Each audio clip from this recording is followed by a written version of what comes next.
नागपूरच्या रस्त्यांवरील खड्डे हे सातत्याने चर्चेत असतात। सामान्य नागरिक ते लोकप्रतिनिधी सर्वच जण रस्त्यांच्या वाईट स्थितीबद्दल मनपावर टीका करतात। तर नागपूर महानगरपालिकेकडूनही खड्डे दुरुस्त करण्याचे काम सातत्याने सुरू आहे। याच शृंखलेत जुलै महिन्यात शहरातील सर्व 10 झोनमध्ये एकूण 11,709.5 चौरस मीटर रस्त्यांची दुरुस्ती करण्यात आली आहे। नागपूरच्या रस्त्यांवरील खड्ड्यांची संख्या नागपूरकरांसाठी एक गंभीर समस्या बनली आहे।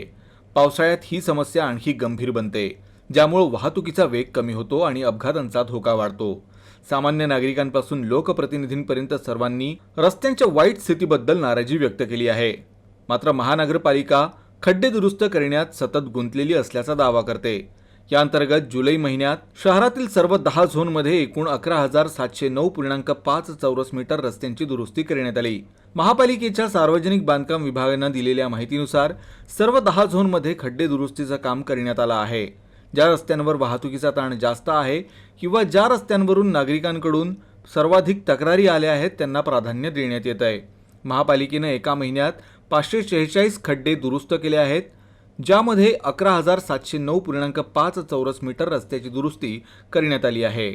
मनपाने जारी केलेल्या आकडेवारीनुसार लक्ष्मीनगर झोनमध्ये 2,989.38 चौरस मीटर, धरमपेठ झोनमध्ये 2,133.40 चौरस मीटर, हनुमाननगर झोनमध्ये 512.63 चौरस मीटर, धंतोली झोनमध्ये 2,089.36 चौरस मीटर, नेहरूनगर झोनमध्ये 391.26 चौरस मीटर, गांधीबाग झोनमध्ये 346.56 चौरस मीटर, सतरंजीपुरा झोनमध्ये 467.21 चौरस मीटर, लकडगंज झोनमध्ये 1,468.34 चौरस मीटर, आसीनगर झोनमध्ये 662.48 चौरस मीटर, तर मंगळवारी झोनमध्ये 648.43 चौरस मीटर रस्त्यांची दुरुस्ती करण्यात आली आहे।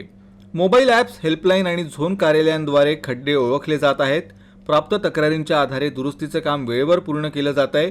अनेक ठिकाणी कोल्ड मिक्स तंत्रज्ञान आणि हॉट मिक्स प्लांट वापरून खड्डे वेगाने भरले जात आहेत।